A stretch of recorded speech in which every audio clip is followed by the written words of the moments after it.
Hello दोस्तों। Indian oil का Q1 का रिजल्ट आ चुका है और साथ में हिंदुस्तान कॉपर का भी रिजल्ट आ चुका है। पहले देखते हैं इंडियन ऑयल का Q1 का रिजल्ट कैसा आया है। रेवेन्यू देखें तो पिछले क्वार्टर में 2,22,598 करोड़ का आया था और क्वार्टरली देखें तो 2,22,432 करोड़ का आया था और ईयरली देखें तो 2,20,395 करोड़ का आया था। क्वार्टरली देखें तो रेवेन्यू में 0% ग्रोथ है। ईयरली देखें तो रेवेन्यू में 1% की ग्रोथ है। एक्सपेंस की बात करें तो पिछले क्वार्टर में 2,12,834 करोड़ का आया था। क्वार्टरली देखें तो 2,14,830 करोड़ का आया है। ईयरली देखें तो 2,16,125 करोड़ का आया था।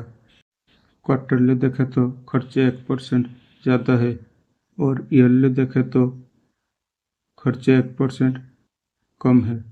प्रॉफिट की बात करें तो पिछले क्वार्टर में 8,368 करोड़ का आया था और इस क्वार्टर में 6,808 करोड़ का आया है। ईयरली देखा तो 3,730 करोड़ का आया है। क्वार्टरली देखे तो 19% का माइनस है प्रॉफिट में और ईयरली देखे तो 80% का प्लस है प्रॉफिट में। और EPS की बात करें तो पिछले क्वार्टर में 5 रुपये 90 पैसे था और ईयरली देखे तो 2 रुपये 56 पैसे था और क्वार्टरली देखे तो 4 रुपये 95 पैसे है। ईयरली देखे तो ग्रोथ है और क्वार्टरली देखे तो थोड़ा सा गिरावट है। चलिए देखते हैं हिंदुस्तान कॉपर का रिजल्ट कैसा आया है। पिछले क्वार्टर में रेवेन्यू आया था 777 करोड़ का और इस क्वार्टर में आया है 527 करोड़ का। ईयरली देखा तो 500 करोड़ का रेवेन्यू आया था। क्वार्टरली देखे तो 32% का माइनस है रेवेन्यू में और ईयरली देखे तो 5% का प्लस है रेवेन्यू में। एक्सपेंस की बात करें तो पिछले क्वार्टर में 519 करोड़ का आया था, इस क्वार्टर में 347 करोड़ का आया है और ईयरली देखे तो 346 करोड़ का आया था खर्चे।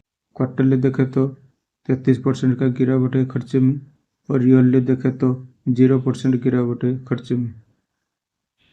प्रॉफिट की बात करें तो पिछले क्वार्टर में 179 करोड़ का प्रॉफिट आया था और इस क्वार्टर में 134 करोड़ का प्रॉफिट आया है और ईयरली देखे तो 113 करोड़ का प्रॉफिट आया था।